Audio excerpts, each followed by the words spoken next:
Today was mostly driving through rural Tennessee and Kentucky, through some of the most beautiful landscape we've seen so far on this trip, and we were able to replace Maceo's damaged phone. A success!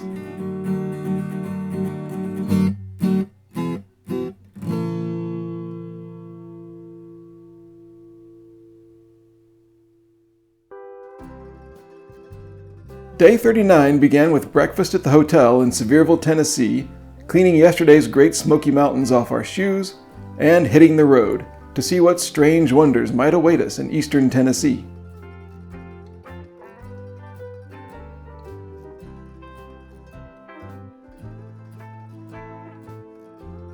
In Knoxville on the Henley Street Bridge over the Tennessee River, you can see the Sun Sphere just ahead. It was the symbol of the 1982 World's Fair, is still a symbol of Knoxville, and there's an observation deck on top. But not for us. We were heading to the West Town Mall because there's an Apple store there. Maceo was easily talked into buying a brand new phone. Her 24 hours of phoneless hell finally over. And at lunch in the food court, she took her first photos and videos. The road trip is back to full technological capacity. We were heading to a little roadside inn in Kentucky, but we were not in a hurry.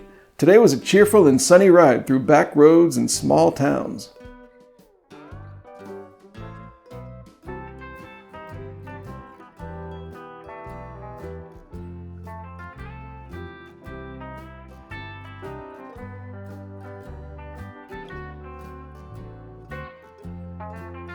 At one point, my reverse culture shock flared up again.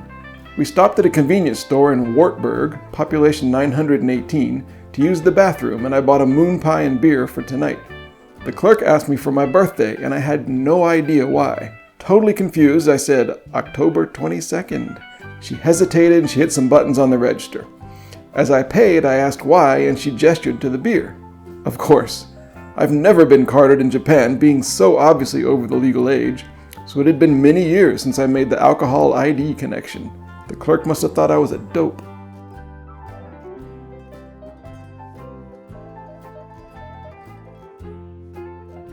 Just after leaving Wartburg, we turned onto smaller Highway 62, and a few minutes later, the trip hit 6,000 miles. I celebrated with a dashcam experiment. When we got our new tent a few days ago, I'd also ordered a glare filter for the camera. So today I had the opportunity to drive along the same stretch of road twice, and here it is, judge for yourself. The top is with the filter, the bottom is without it. Seems to make it a little darker, but I don't see much difference with the glare. I don't know, what do you think? Maybe it depends on the angle of the sun or the time of day or something, I don't know. For now I decided to leave it on.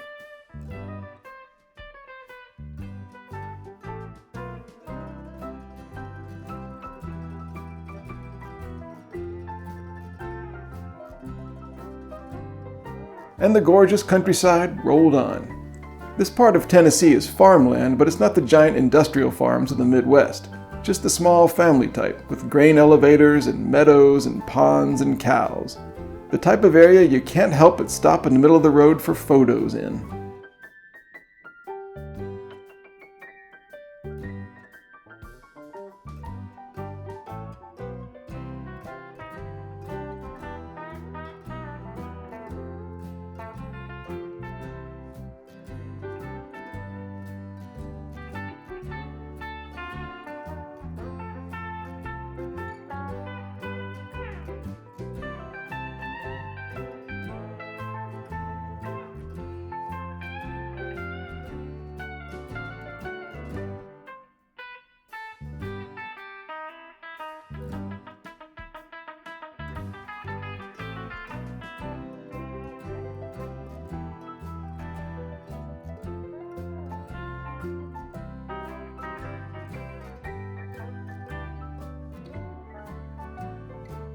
Just after this sign mentioning astronaut Mike McCully, we saw this long jet trail in the sky.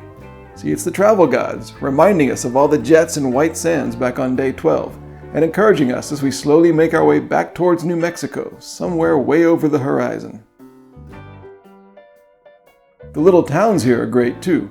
This is Monterey, population 2,800, which describes itself as where hilltops kiss the sky.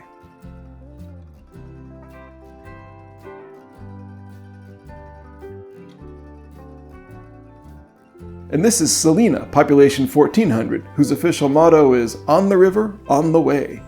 The town is located where the Obi River flows into the Cumberland River. The Cumberland flows from the Appalachian Mountains behind us to Paducah, Kentucky, where we'll be in a couple days. So Celina, Tennessee for us really is on the river and on the way.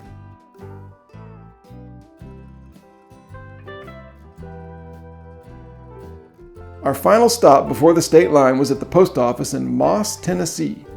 Maceo mailed the Great Smoky Mountains postcard to ourselves, and I admired the amazing scene across the street as I walked off my sleeping leg.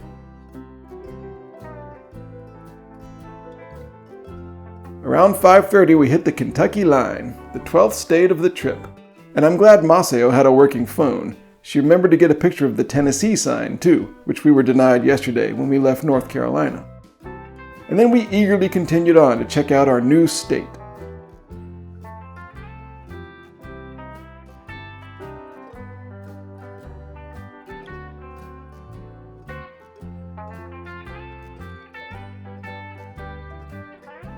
Again, gazing across a field, we saw that we had to stop for photos and to stretch. This is Poplar Log Church of Christ, and I was fascinated by its cemetery and the gentle rural air.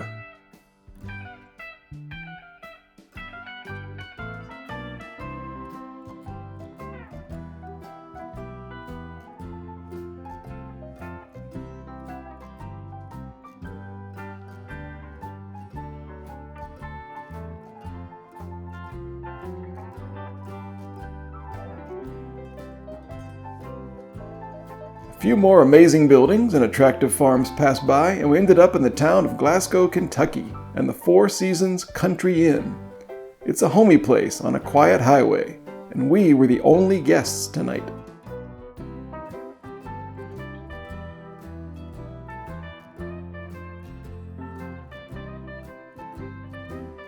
We picked up dinner at a grocery store and ate outside on the porch. The weather was perfect for the first meal in Kentucky.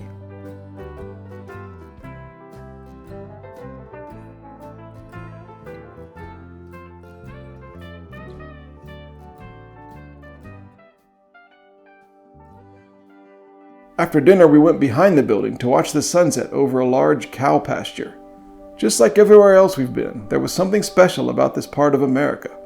You can see a sunset anywhere, but look harder and you find that each region is unique, with its own mix of colors and clouds and landscape and light. And this is Glasgow's.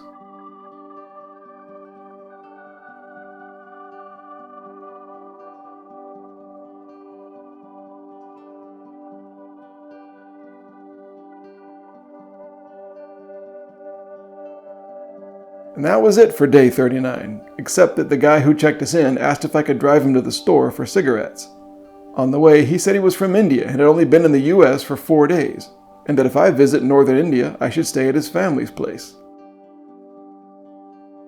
And with that, the day came to an end. One of the most delightful and relaxing days of the entire trip so far.